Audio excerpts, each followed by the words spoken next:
성경을 보게 되면 그 소수의 하나님의 사람들을 통해서 숫자적으로 비교가 안 되는 엄청난 수의 사람들을 물리친 사건들이 많이 소개되어 있습니다. 대표적인 몇 가지를 소개하면 열왕기상서 18장에 보면 이 갈멜산에서 엘리야 선지자 한 사람과 바알과 아세라 선지자 850명과의 영적 대결이 있고요. 거기에서 여호와를 섬기는 엘리야의 제단에 불이 떨어지고 대승리하는 역사가 있었습니다. 사사기 15장에 보면 삼손이 나귀 턱뼈 하나를 들고 블레셋 사람 무려 1000명을 죽인 사건이 또 나옵니다. 그리고 오늘 본문에도 보면 기드온의 300명의 그 용사들이 메뚜기 떼처럼 많은 미디안 연합군대 13만 5천 명을 물리친 사건이 나오고 있습니다. 근데 그 가운데서도 오늘 본문을 자세히 보면 이 기드온의 300명 용사와 미디안 연합군대의 전쟁은 전술은 둘째치고 상식적으로 도저히 이해가 되지 않는 그런 전쟁입니다. 특히 7장 12절 이하에 보면 미디안, 아말렉, 동방의 연합군들은 무려 13만 5천 명이나 됩니다. 이에 반해서 이스라엘 군대는 3만 2천 명에 불과했습니다. 대충 계산해도 기드온 병사 한 명당 4.5명을 상대해야 되는 아주 힘든 싸움이었어요. 그런데도 하나님께서는 기드온에게 3만 2천 명의 병사가 너무 많다 이렇게 말씀하시면서 두렵고 또 떠는 자들을 집으로 돌려보내라 이렇게 말씀을 하십니다. 두려워하는 자를 보내라. 그래서 2만 2천 명이 돌아갑니다. 10,000명이 남았습니다. 10,000명하고 13만 5천 명 정말 턱없이 부족한 숫자입니다. 그런데 하나님은 그 10,000명도 많다 하시면서 더 줄이라 하셔서 마지막 남은 병사가 300명입니다. 이 300명으로 13만 5천 명의 대군을 물리친 사건이 오늘 본문의 내용입니다. 우리가 이 본문을 가만히 보면 사실은 300명의 용사도 그들 물리적인 힘으로 싸운 건 아니에요. 정말 하나님의 명에 의해서 어떤 퍼포먼스를 했는데 하나님께서 정말 적들의 마음속에 혼미케 하셔서 스스로 적들이 서로 죽이는 이런 이해할 수 없는 이런 전쟁의 모습이었고, 그래서 이스라엘의 승리로 끝나는 이런 양태입니다. 저는 오늘 이 말씀을 통해서 오늘 우리가 누구냐 하는 거예요. 누구냐? 저는 이렇게 말하고 싶어요. 우리 한번 따라합시다. 나는 하나님의 군대입니다. 자, 옆에 사람에게 얘기 나눕시다. 당신과 나는 하나님의 군대입니다. 우리는 하나님의 군대입니다. 정말 하나님의 군대. 말은 이렇게 하지만 과연 내가 군대일까 하는 의심과 또한 부정적인 나는 아니야 이런 생각을 하는 분들도 틀림없이 여기에 계실 겁니다. 왜 우리가 하나님의 군대인가에 대해서 오늘 저는 3가지를 본문을 중심으로 말씀을 드리려고 합니다. 우선 첫째는 사람의 힘으로 싸우는 군대가 아니다는 겁니다. 사람이 힘으로 되어지는 게 아니에요. 오늘 말씀을 통해서 하나님께서 첫 번째 주시고자 하는 교훈은 겸손하라. 너희들이 하는 게 아니라 내가 한다. 너희들이 스스로 뭔가 한다라고 생각하는 것은 큰 넌센스다 하는 것을 우리에게 말씀하고 있습니다. 본문 2절을 집중해 보시기 바랍니다. 여호와께서 기드온에게 이르시되 너를 따르는 백성이 너무 많은즉 내가 그들의 손에 미디안 사람을 넘겨주지 아니하리니. 자, 숫자가 많은 너희들에게는 미디안 사람들을 넘겨주지 아니하겠다. 이는 왜요? 그 이유는 그 말이죠. 이스라엘이 나를 거슬러 스스로 자랑하기를 내 손이 나를 구원하였다 할까 함이니라. 너희들이 스스로 교만해서 야, 내 힘도 괜찮구나, 나도 대단한 사람이구나, 우리는 천하무적이구나 하는 이런 잘난 체하는 것 하나님이 듣기 싫다 하는 것입니다. 많은 수로 이기면 당연하다라고 생각할 것이기 때문에 나는 숫자를 줄이라고 한 거다, 이런 말씀을 하고 있어요. 적은 수로 도저히 이해할 수 없는 대군을 물리치게 함으로써 스스로 이건 우리가 한 게 아니야, 이거는 우리의 힘으로 되어질 수 없는 거야, 하나님의 은혜야 하고서 스스로를 낮추고 허세를 부리지 않도록 하기 위한 배려가 숨겨져 있다 하는 것입니다. 이것이 하나님이 원하시는 바입니다. 자, 하나님의 관점과 사람의 관점에 큰 차이가 있어요. 여러분, 이 세상에서 가장 높은 산이 에베레스트 산이라고 하지 않습니까? 그 높이가 자그마치 8,848m나 돼요. 밑에서 쳐다보면 그 정상이 아른아른해서 정말 신비스럽기까지 하고, 정말 저렇게 높은 산이 또 어디 있을까 이렇게 생각할 수 있는 그런 산이에요. 그런데 이렇게 높은 산도 대기권 밖에서 바라다보면 그저 평범한 산일 뿐이에요. 10m가 조금 넘는 전봇대나 8,000m가 넘는 이런 산이나 모두 다 대기권 밖에 위에서 보면 다 똑같이 보이는 것일 뿐입니다. 이 대기권 밖에서 이 지구촌을 보면 정말 거대하게 보이지만, 그러나 태양계 밖에서 보면 작은 탁구공만하게 보이는 거죠. 이와 같이 하나님께서 보신 눈과 우리 사람들이 보는 눈은 근본적으로 다를 수밖에 없다 하는 거예요. 우리 인간은 우리 인간의 눈으로 보기 때문에 크게 보이고 거대하게 보이고 힘들게 보이고 어렵게 보이지만, 그러나 높으신 곳에 계신 하나님이 보실 때에는 아무리 높은 산도 평지일 뿐이다 하는 겁니다. 믿으시면 아멘 하십시다. 모든 사람이 하나님 앞에서 다 그렇고 그렇다 하는 얘기예요. 착하게 살려고 노래한 사람이나 극악무도한 사람이나 흉악범이나 하나님의 기준에서 보면 모두가 다 그저 그런 사람이에요. 다 죄인일 뿐이에요. 예레미야 9장 23절 말씀에 보면 여호와께서 이와 같이 말씀하시되 지혜로운 자는 그의 지혜를 자랑하지 말라, 용사는 그의 용명을 자랑하지 말라, 부자는 그의 부함을 자랑하지 말라, 이렇게 말씀합니다. 세상에서의 큰 차이가 분명히 있는 것처럼 보일지라도 하나님의 입장에서는 그들의 지혜도 그들의 용명도 그들의 부함도 아무것도 아니다 하는 얘기예요. 그러므로 그것 내세워서 자랑하지 마라, 허세 부리지 마라. 하나님이 원하신 것은 우리가 부리는 허세가 아니고 겸손이다, 그 얘기입니다. 베드로전서 5장 5절 말씀에 보면 하나님은 교만한 자를 대적하시되 겸손한 자들에게는 은혜를 주신다, 이렇게 말씀하십니다. 교만한 자는 대적하시지만 겸손한 자에게는 은혜를 주신다. 어느 정도 주실까요? 다른 성경에서는 1000배까지 은혜를 베푸신다 말씀하십니다.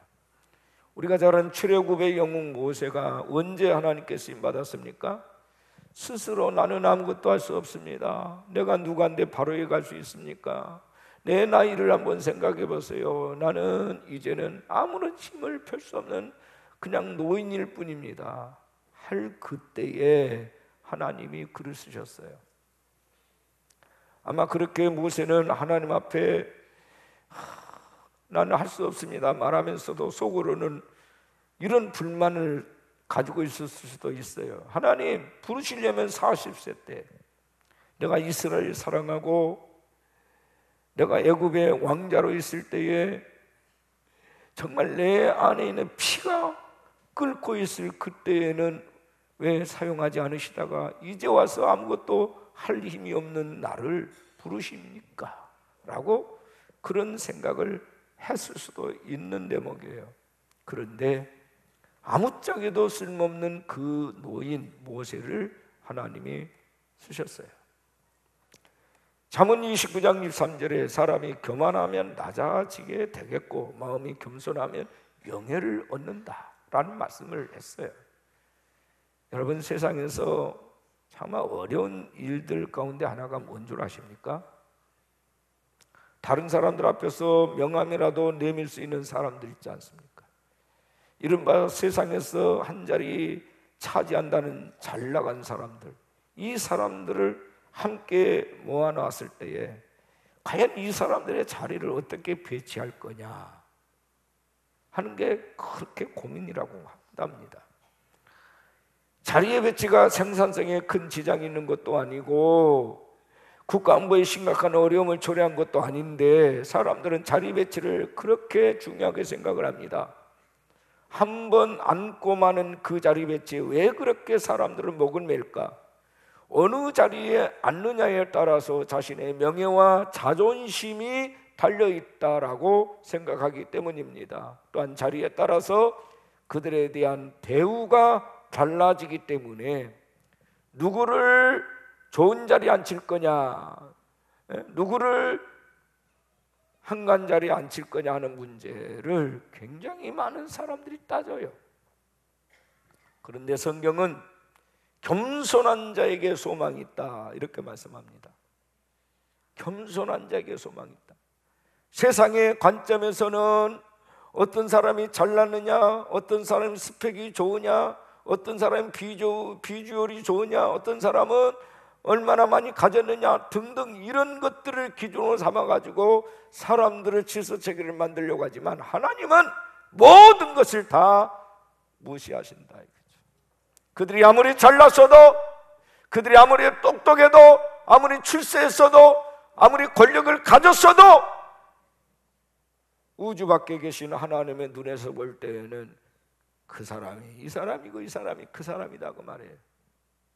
그런데 우리는 거기서 자꾸 기대기를 하고 있는 거예요. 서로 경쟁을 하고 있는 거예요. 누군가를 밟지 아니하면 내가 출세할 수 없다라고 하는 강박관념을 가지고 있어요. 그래서 누군가를 조종하려고 합니다. 인간의 모습이 그래요. 이런 인간들의 모임은 아무리 수가 많다 할지라도 그거는 오합지졸에 불과. 나 수가 아무리 작아도 스스로를 낮추며 겸비한 사람은 하나님은 하나님의 군대로 쓰신다. 그 사람의 가문이 어떻고 출신성분이 어떻고 현재 그의 포지션이 어떠한다 할지라도 관계없이 하나님은 그들을 주목하신다. 믿으시면 아멘 하십시오. 겸손한 자에게 소망이 있는 것입니다. 여러분, 혹 겸손한 자를 만나거든 미래를 함께 걸어도 좋습니다. 그러나 거들먹거리며 자기를 드러내는 자를 보거든 경계하십시오. 경계하셔야 됩니다. 잘못하면 같이 망합니다.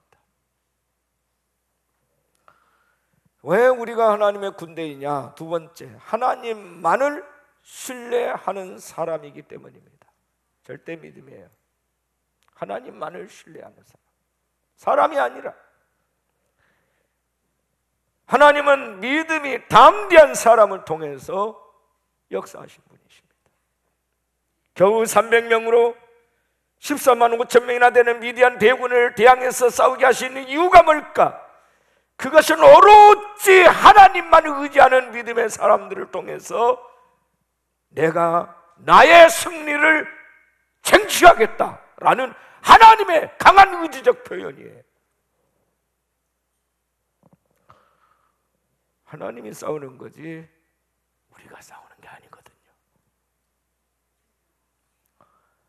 본문 3절 말씀 보면 이제 너는 백성의 귀에 애쳐 이르기를 누구든지 두려워 떠는 자는 길라산을 떠나 돌아가라 하라 하시니라 그랬습니다. 두려워 떠는 자들은 돌아가라, 단호합니다. 기드온은 고민에 빠졌어요. 아니, 이 숫자도 많은 숫자가 아닌데 우리가 싸워야 될 저 미디안 대군들과 어떻게 싸우는 이 3만 2천 명이 어떻게 많다고 말씀하시는가 이게?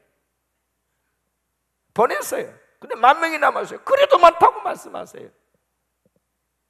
여러분, 전쟁을 하려면 일단 무기가 좋아야 하고요, 좋은 군사가 있어야 돼요. 군인들이 많으면 많을수록 좋습니다. 그런데 32,000명도 많다, 10,000명도 많다. 돌려보내라. 다 돌려보냈는데 겨우 300명 남았어요. 여러분, 기드온이 300명만 남기고 다 돌려보냈는데도 그 전쟁에서 대승리를 했다. 여러분 한번 생각해 보세요. 그렇다면 오늘 우리가 우리 인생의 전쟁터에서 승리하기 위해서 내가 돌려보내야 될 것이 뭘까? 내가 내려놓아야 될 것이 뭘까? 우리에게는 가까이 두고 싶은 것들이 너무 많아요. 좀 의지하고 싶은 것들이 있습니다. 끝까지 이것만은 내가 포기하고 싶지 않은, 붙들고 싶어하는 것들이 많아요. 그런데 하나님께서는 그것을 내려놓으라, 돌려보내라, 이렇게 말씀하세요. 그것이 물질일 수 있어요. 건강일 수도 있습니다. 내 소중한 가족일 수도 있어요. 예수님께서요, 예수님을 따르는 제자들에게 나를 따르는 자가 부모나 형제나 가족이나 친척을 미워하지 아니하면 능히 나의 제자가 될 수가 없다, 그런 말씀하십니다. 여러분, 이 말이 무슨 말인가요? 불효하라, 저 자식을 돌보지 말라, 그 얘기입니까? 아니에요. 우선순위를 가르치고 있는 거예요.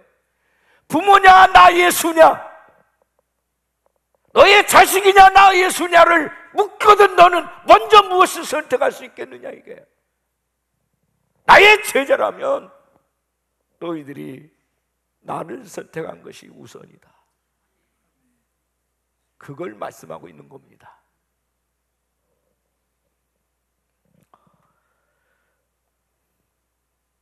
가족들이 늘 곁에 있다면 우리는 든든함을 느낍니다. 외롭지 않아요.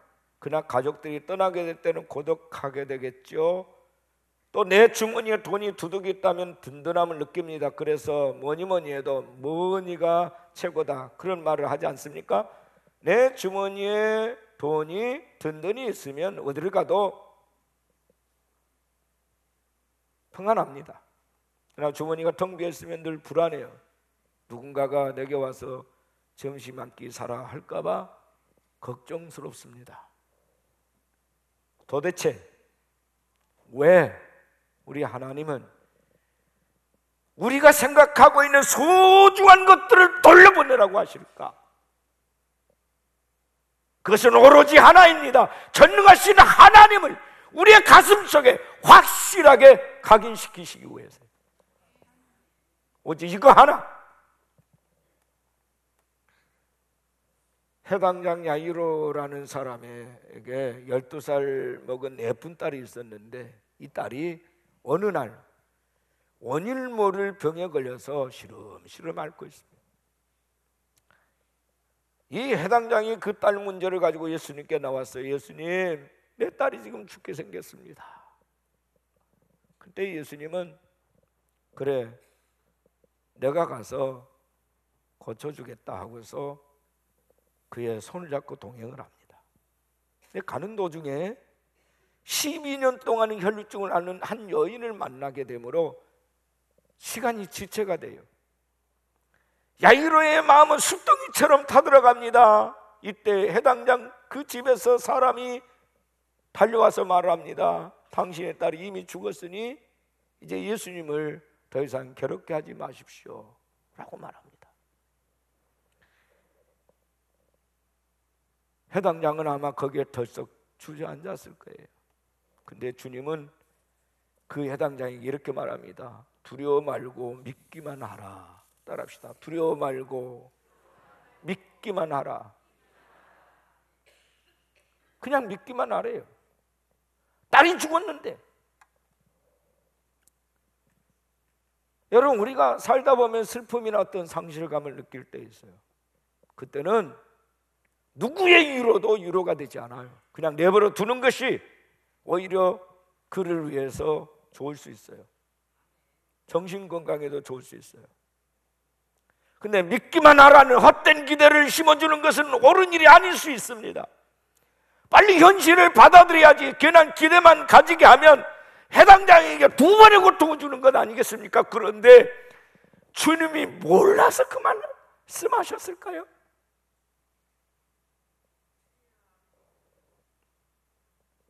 주님이 왜 서두르지 아니하시고 지체하셨을까요? 왜 죽을 때까지 내버려 뒀겠습니까?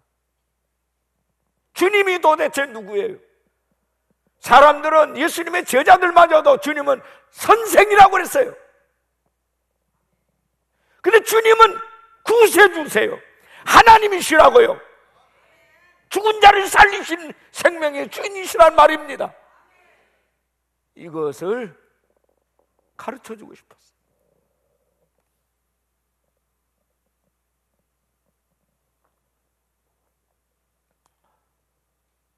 그래서 그 어린 딸이 죽기까지를 우리 주님은 지체하신 겁니다.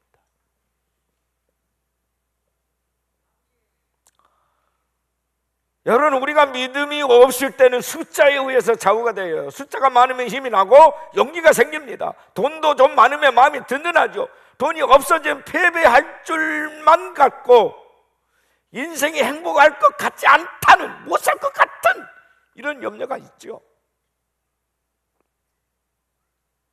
그래서 믿음이 없을 때 우리는 눈에 보이는 환경만을 따지고 하나님을 떠나기도 합니다. 하나님은 기드온에게 자기 자신의 힘을 의지하거나 그가 자랑하는 자가 되는 걸 원치 않으셨어요. 그래서 줄여라 줄여라 줄여라 해서 300명까지 줄이게 만드신 거예요. 왜? 어차피 이거는 사람이 싸우는 게 아니고 하나님이 싸우시기 때문입니다. 시편 27편 1절에 여호와는 나의 빛이요 나의 구원이시니 내가 누구를 두려워하리요. 두려움이라고 하는 것은 인간의 모든 가능성의 문을 닫아버리는 게 두려움이에요. 두려움의 노예가 되는 순간 그 인간은 비참해져요. 한없이 절망의 구렁텅이로 빠져요. 그래서 성경은 수없이 하나님의 사람들에게 두려워하지 말라, 두려워하지 말라, 아멘 하십시오. 두려워하지 말라, 놀라지 말라, 내가 너와 함께함이라, 담대하라. 수없이 믿음은 모든 두려움을 이겨내는 거예요. 믿음이 역사하는 것에 두려움은 발붙일 것이 없어요. 불신앙의 사람은 두려움의 노예가 되지만 믿음의 사람은 두려움을 내쫓고 마음의 평강을 차지합니다. 믿음의 사람은 죽음의 자리에서도 희망을 보고 생명을 노래합니다. 믿음은 무한한 가능성의 문을 열고 믿음은 기적을 만듭니다. 믿음의 마지막은 끝이 아니라 새로운 시작이에요. 어떤 절망도 믿음 앞에서는 무기력해지고 아무런 힘을 발휘할 수 없습니다. 주님 말씀합니다. 할 수 있거든이 무슨 말이냐? 믿는 자에게는 능히 하지 못할 일이 없느니라. 할렐루야. 능치 못할 일이 없어요. 그래서 믿음은 모든 것의 근본이라 말할 수 있어요. 믿음으로 행할 때 믿는 대로 되어지는 것입니다. 기드온 300명 용사들은 아무것도 할 수 없었어요. 오직 여호와의 이름으로 나갔어요.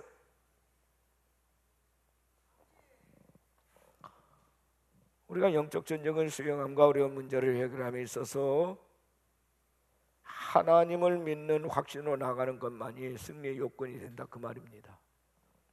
세상을 두려워하지 말고 하나님 믿는 믿음으로 담대하시기를 축복합니다. 예수를 믿는 우리들은 믿음의 거장이 되어야 돼요. 돈줄, 건강줄, 명예줄, 인기줄, 이 모든 것이 끊어질 수 있어요. 그러나 세상의 모든 줄이 다 끊어졌다 할지라도 하나님의 줄은 아직 남아 있습니다. 믿으십니까?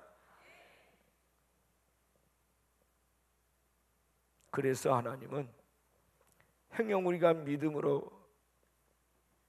믿음에서 떠날까 봐, 우리에게 주신 선물 믿음이 파산될까 봐, 믿음 외에 다른 것을 붙잡을까 봐 하나님께서는 다 흔들어 대신 거예요. 오직 믿음 하나 외에는 남아있는 것이 없게 만드실 때가 많아요.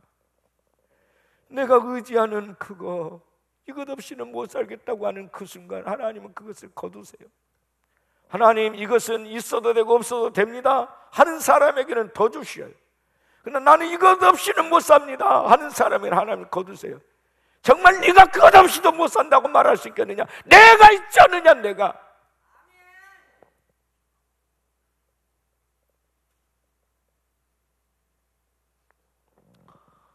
세 번째, 어떻게 우리가 하나님의 군대가 될 수 있을까? 모든 상식을 초월해야 돼요. 그래야만 우리가 순종이 가능해져요. 내 이성과 내 합리적 판단과 내 논리로 접근하면 순종이 어려워져요. 모든 것을 뛰어넘어야 돼요. 여러분, 기돈 300명에게 기돈이 명령을 합니다. 자, 너희는 항아리를 하나씩 준비를 하라. 그리고 항아리 속에 횃불을 감추라. 그 나팔을 하나씩 들어라 하고서 이 300명을 100명씩 셋대로 나눕니다. 하나님은 그렇게 하라는 거예요. 올라가 보니까 정말 저들은요 13만 5천 명이 장막을 치고 있는데 깨알같이 많습니다. 숫자만 봐도 겁에 질릴 정도입니다. 이 300명이 언덕 위로 올라가서 깨알같이 많은 그들의 진친 것을 둘러쌉니다. 그리고 기도원은 밤 이경, 그러니까 10시입니다. 밤 10시 되었을 때 항아리를 깨트리라고 합니다. 주변이 갑자기 환해집니다. 깨트리자마자 속에서 횃불이 나와요. 나팔을 봅니다. 함성은 지르게 합니다. 여호와를 위하라, 기도원을 위할지어다. 그렇게 막 일제히 소리를 칩니다. 그러니까 그것이 마치 지진이 일어난 것처럼 갑자기 그들은 그 큰 소리에 놀라서 혼비백산했어요. 적군들이 자기들끼리 쳐 죽였다 했어요. 13만 5천 명 중에 12만 명이 서로 쳐 죽여버린 거예요. 자기들끼리. 여러분, 연합군대가 왔으니 그들이 입고 있는 군복이 다 달랐을 거 아니에요. 이 사람이 우리 아군인지 적군인지 도대체가 분간이 안 돼. 앞에 눈에 보인 사람 다 죽이는 거예요, 그냥. 그리고 나머지 사람들은 혼비백산에서 다 도망을 쳤어요. 여러분, 이게 믿어지십니까? 누가 했습니까? 여호와께서 하신 거예요. 믿어지시면 아멘 하십시다.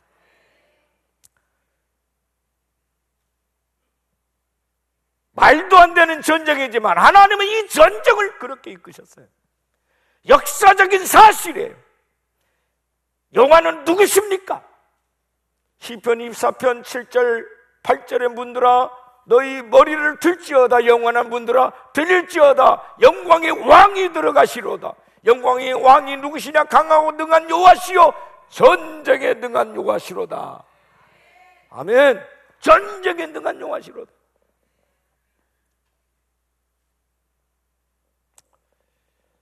가끔 그 귀신 들린 사람들이나 정신 이상자들 가운데 환청을 듣는 사람들이 있어요. 그냥 뭐 어떤 막 그냥 누가 막 자기를 죽이려고 한다든지 막 누구를 죽이려고 한다든지 환청. 여러분, 미디안 군대 13만 5천 명이 서로 자기 친구들끼리 서로 적인 줄 알고 오인하고 죽였다라고 하는 게 여러분 상상되십니까? 그들은요 뭔가에 의해서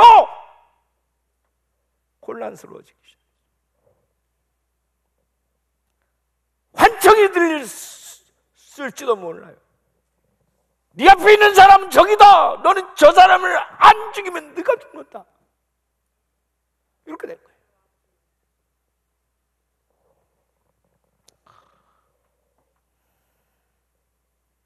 기도원의 명령을 받은 300명 용사는 어떤 사람일까? 어느 주경학자가 말을 했어요.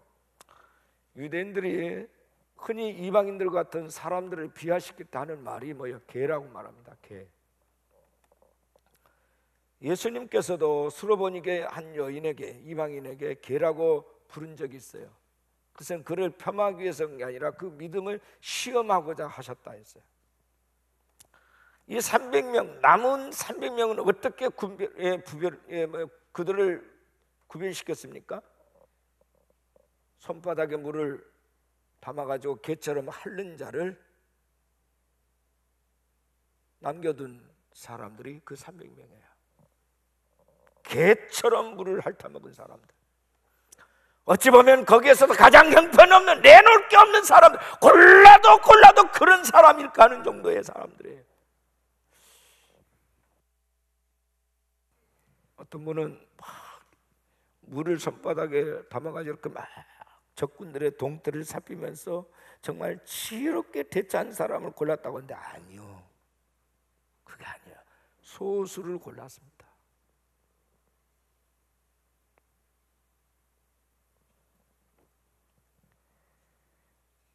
오직 그들이 한 것은 뭐예요? 순종입니다. 상식과 논리를 들이대는 사람은 절대로 할 수 없는 순종이에요. 성경을 보면 하나님 우리 상식을 벗어난 말씀으로 순종을 요구하신 경우가 너무 많이 나와요. 예를 들면 여리고성을 하루에 한 바퀴씩 돌아, 그리고 일곱째 날 7바퀴 돌아라. 우습지 않습니까? 한두 명도 아니고 수백만 명의 사람들이 할아버지, 할머니, 아버지, 어머니, 아들, 딸 할 것 없이 전부 꼬리에 꼬리를 물고 뱅글뱅글 돌라는 것입니다. 상식적으로 이해가 되십니까? 그것도 여러분 사막입니다. 땡볕이에요. 근데 이스라엘 백성들이 순종함으로 그 여리고성을 그렇게 돕니다. 근데 그 철벽 여리고성이 무너져요. 안쪽으로 무너지면서 이스라엘 백성은 한 사람도 다치지 않습니다. 그 성 안에 있는 사람들 모조리 다 죽어요. 당시의 기록물을 보니까 지진이 일어났어요. 큰 지진이. 놀라운 일이에요. 홍해가 갈라진 사건, 500여의 기적 등등의 많은 사건들을 보십시오. 사람이 하는 일이 아니에요.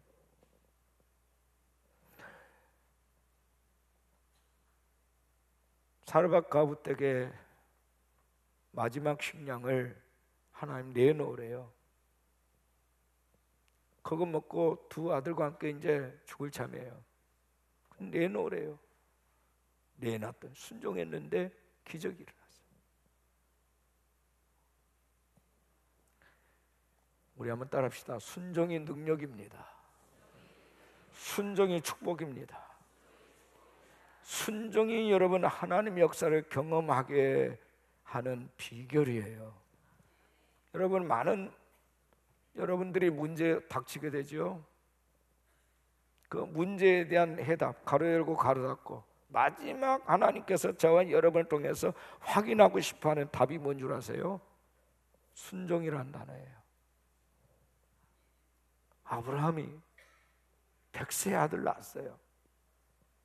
하늘의 별처럼 바다의 모래처럼 큰 민족을 이루기 위해서 야심찬 꿈을 꾸고 있을 그때에 하나님은 그 독자 이삭을 번제로 바치래요. 이해가 안 돼요. 근데 아브라함은 순종을 합니다. 그때 하나님이 네가 이제야 여호와를 경외한 줄을 내가 믿겠다.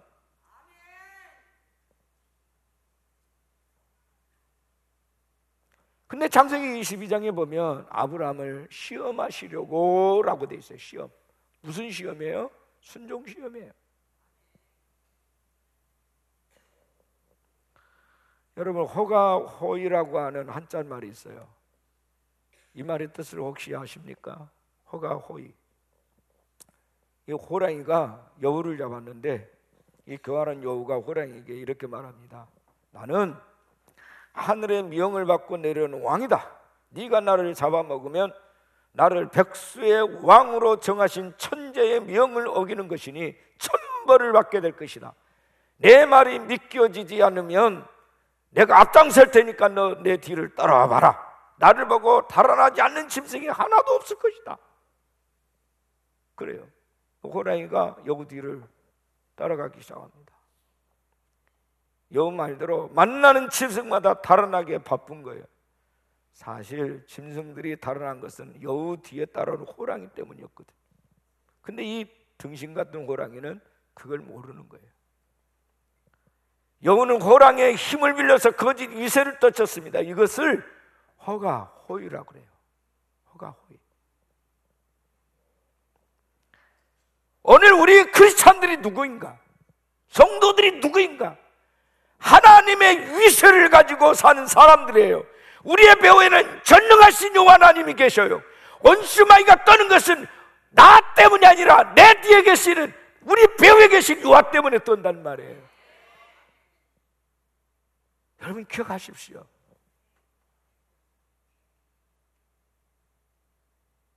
우리가 이것을 잊어버리면 안 돼요.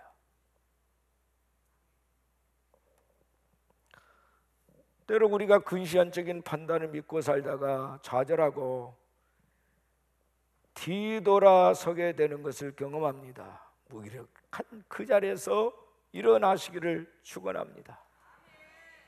세상에 블레셋 같은 어마어마한 세력 앞에서 의기소침해하지 말고 믿음으로 뛰어넘으시기를 바랍니다. 능력의 하나님을 선포하시기를 바랍니다. 우리 하나님은 우리들보다 훨씬 더 지혜로우시고 능력이 많으신 분이세요. 말씀이 이해가 되지 않냐고 내 경험상 맞지 않아도 순종함으로써 승리의 삶을 살기를 축원합니다. 도무지 내 뜻과 맞지 않고 내 논리로 이해할 수 없다 할지라도 아버지가 말씀하신 대로 감동하신 대로 순종해 보세요. 기적이 일어납니다. 근데 사람들은 그걸 하지를 못하는 거예요. 내가 하나님 앞에 헌금한다고 해서 내 문제가 해결되겠어? 하나님은 내 물질을 보는 게 아니라 내 중심을 보는 분이시지. 맞아요. 그럼 여러분 중심을 하나님 앞에 무엇으로 증명하시겠습니까? 여러분이 가장 소중하게 여기는, 절대 가치로 여기는 이것 없이는 못을 같은 그것을 던질 수 있나요? 그걸 드리는 게 헌금이에요.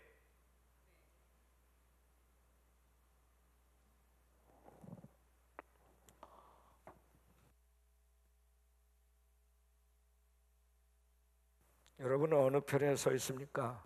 두려워서 떠는 31,700명 집으로 돌아간 자입니까? 아니면 정말 보잘것없을지라도 남아있는 것 자체를 귀하게 여기고 재수없게 왜 나만 이렇게 걸렸을까가 아니라 순종함을 통해서 하나님의 기적을 창출한 그런 용사가 되시겠습니까? 적어도 우리가 전능하신 하나님을 믿고 예수를 믿는다면 이 믿음이라는 이 가치가 얼마나 큰가를 여러분 아셔야 돼요. 그리고 내가 순종했을 때 나의 뒤에서 전능하신 하나님의 움직이신 손을 볼 줄 알아야 되는 거예요. 그게 믿음의 사람이에요. 백세가 된 어느 한 어르신이 계셨는데 이 할아버지가 병원에 갔어요. 몸이 좀 안 좋은 것 같아서 정밀 검사를 했는데 오랫동안 여기저기 검진을 하던 의사가 할아버지를 불렀어요. 할아버지, 결과 나왔습니다. 좋은 소식과 나쁜 소식이 있는데 무엇부터 말씀드릴까요? 그러니까 이 할아버지가 도대체 나쁜 소식이 뭡니까? 나쁜 소식은요, 할아버지가 지금 암 말기인데요, 아마 제가 보기에는 수개월 살기가 어려우실 것 같습니다. 그랬어요. 할아버지가 깜짝 놀랐어요. 아니 내게 이런 끔찍한 일이 있구만. 그런데 이 판국에 좋은 소식이 뭡니까? 그러니까 의사가 또 말합니다. 네, 좋은 소식은요, 할아버지께서 치매 증세가 있는데 이제 곧 제가 말하는 이 말을 기억하지 못하실 겁니다. 암 걸린 것도 모른다는 거죠. 그러니까 평안하게 살다가 돌아가신다는 그런 뜻이에요.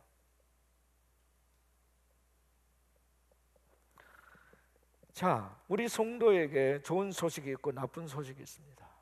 좋은 소식은 뭘까요? 나는 하나님의 자녀된 권세를 가졌다. 할렐루야. 이게 좋은 소식입니다. 나는 왕같은 제사장이다. 나는 여호와의 군대다. 좋은 소식이에요. 나쁜 소식이 뭘까요? 영적 치매에 걸려서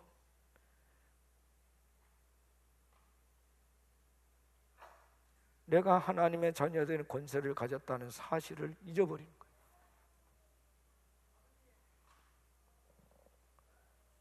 언젠가는 그 확신 때문에 살 의욕이 있었고 세상에 어떤 풍파도 도전할 수 있는 힘을 가진 사람이었는데 언제부턴가 영적 치매에 걸려서 다 망각해버리고 있는 거예요. 까마득하게 잊어버리고 있는 거예요.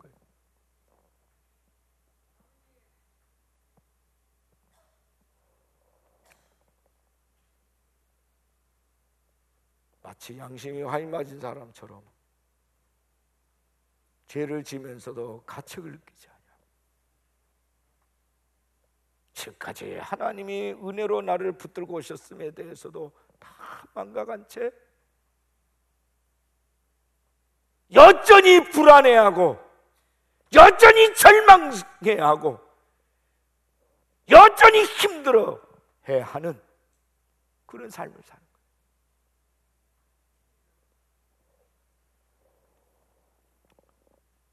저는 매일 꿈을 꿉니다. 아버지, 오늘은 이 종을 위해서 준비해 두신 하나님의 놀라운 역사가 뭡니까?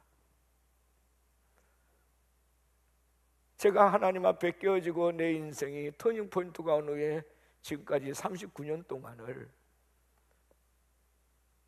하나님 너무 많은 것을 내게 맡겨주시고 요구하셨어요. 인간적으로는 답이 나오지 않은 불가능한 현실 속에 막 집어넣었어요. 그때마다 내가 뭘 할 수 있을까? 나는 아무것도 아닌데, 나는 죄인일 뿐인데, 나는 연약하고 무익한 자인데 했음에도 불구하고 여전히 하나님은 나를 붙들고 계셨고 하나님이 내 대신 싸워주셨어요. 지금까지 하나님의 은혜로 온 겁니다. 만약에 제가 하나님의 은혜로 싸운 지난 세월과 놀라운 은혜와 축복들을 망각한다면 되겠습니까? 앞으로 더한, 이전에 것보다 10배, 100배 더한 많은 짐을 하나님이 내게 지게 하실 수도 있어요. 그러나 염려하지 않습니다. 네, 언제나 그랬듯이 여호와께서 나와 함께 하셨고 여호와께서 대신 싸워주셨기 때문에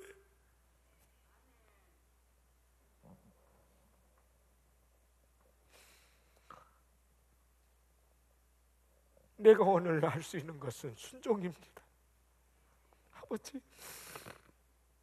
아버지가 원하신다면 하겠습니다. 마다하지 않겠습니다. 아버지가 원하신다면 그 길 가겠습니다. 저 자신을 포함해서 여러분, 우리 착각하지 맙시다. 우리가 능력이 있어서 쓰는 게 아니에요. 우리가 유대해서 쓰는 게 아닙니다. 하나님 우리를 선택할 때 우리의 비주얼을 보지 않았어요. 우리의 가문을 보지 않았습니다. 그분 자신에 대한 능력을 하나님 자신이 믿고 있기 때문에 누구를 통해서든지 자신이 있었어요. 다만 조건이 있다면 순종입니다. 내 아들아, 내가 순종할 수만 있다면 난 너를 쓸 거다. 내 딸아, 네가 내가 너에게 무엇을 원한다 할지라도 순종할 수 있겠느냐?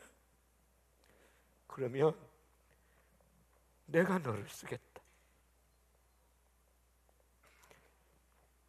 지금 우리에게 필요한 것은 내게 가진 것 없다라고 하는, 나는 약하다, 나는 소수에 지나지 않는다라고 하는 그 때문에 절망하는 우리의 모습이 아니라, 비록 적들에 비해서는 우리는 아무것도 아니고 보잘것없지만 내 뒤에는 만군의 여호와께서 계십니다.